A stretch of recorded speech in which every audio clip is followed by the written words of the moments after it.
Terus kita lanjutkan pembahasan kita tentang seorang Belanda, anak muda, Jan Willem van de Wetering. Dia menderita kecanduan berat narkoba dan lalu memilih untuk masuk ke kuil Zen di Jepang itu. Nah, disodorkan begitu banyak agenda, ambil air, ngepel, membelah kayu, gardening, mencuci WC. Dia itu ada hakikatnya itu disuruh menyembuhkan kecanduan ini sendiri. Karena apa? Itu akibat apa? Dia punya otak itu tidak bisa menghasilkan endorfin itu, ya. Lalu bertali dengan macam-macam urusan, akhirnya ya sudahlah, dia nggak tahu mesti mana masuk ke kuil Zen itu, ya. Dan pelan-pelan itu penyakitnya hilang itu, tidak lagi tergantung itu, ya. Dan dia mengalami pencerahan tentang makna daripada hidup ini, ya. Nggak pakai obat dan disuruh minum ramuan. Nah, pada yang saya mau tampilkan di sini yaitu pengalaman dia di dalam buku penutupnya. Saya punya buku ini dulu, tidak tahu hilang di mana, tapi apa saya udah baca dan ya, saya selalu ingat itu, yaitu di dalam bagian bab terakhir penutup, dia menceritakan kejengkelannya dalam buku itu. Gila, 1,5 tahun saya sudah di situ, dan ketika bilang mau pulang kembali ke Holland, ya pamit, tapi ya para biksu di situ hanya ya seperti just information aja, nggak ada respon apa-apa untuk orang yang sudah tinggal bersama selama 1,5 tahun kan. Dan akhirnya pada saat keesokan harinya dia berangkat,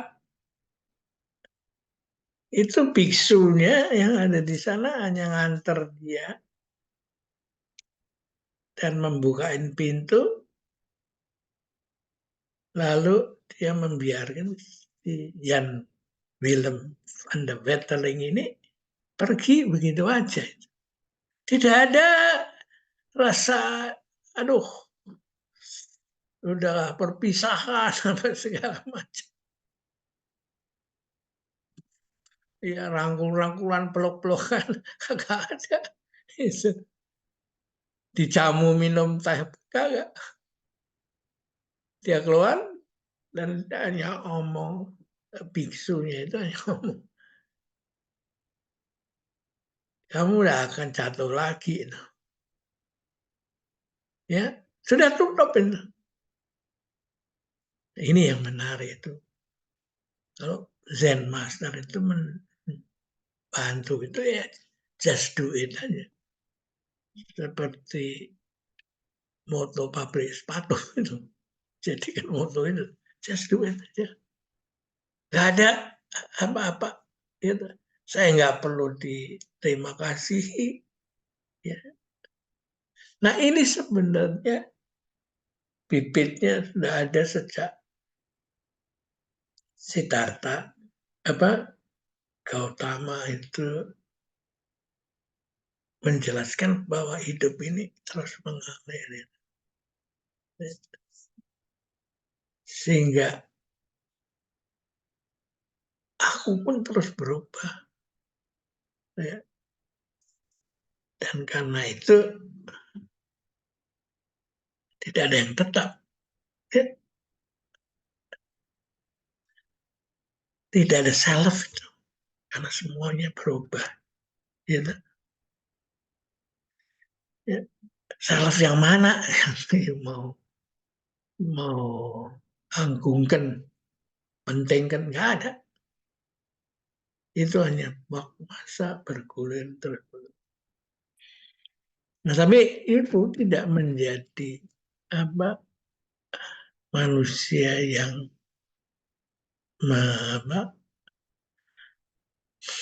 acuh-acuh pada kehidupan sehari-hari. Dia terlibat, tapi dengan persepsi yang berbeda itu. Ya. Nah, itu bertemu dengan budaya Tiongkok gitu. Sehingga itu Taoisme itu.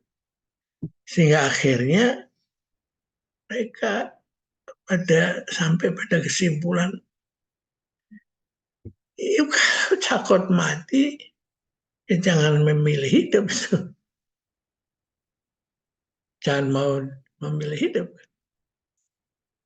Jangan memilih hidup artinya apa? Ya, karena seketika lahir ya pasti mati. Ya, dan mati lalu lahir kembali. Terus menerus. Nah, inilah yang menarik. Ya, Anda nggak perlu mempercayai ini, tapi ini sebagai respon daripada seorang yang bertemu dengan orang yang membantu Anda, tapi tidak ada niat untuk menjadikan Anda itu pengikut dia itu. Nah, di cerita klasik Tiongkok itu ada seorang yang bijak yang dikenal sebagai Qiang Chungge. Juga Qiang Chungge itu memancing tapi nggak pernah pakai kait itu. Sebab kalau ikannya kena kait dia bisa keluar, no? Dia pakai jarum itu mancingnya. Sehingga kalau you makan dan mau pergi monggo aja. Tapi kalau you makan pancing yang seperti jarum itu dan lalu ikut, maka Anda akan mendapatkan ilmu yang tinggi daripada yang Chungge itu ya, orang yang mancing itu, orang bijak yang memancing ya. Kita akhirin dulu cerita di sini.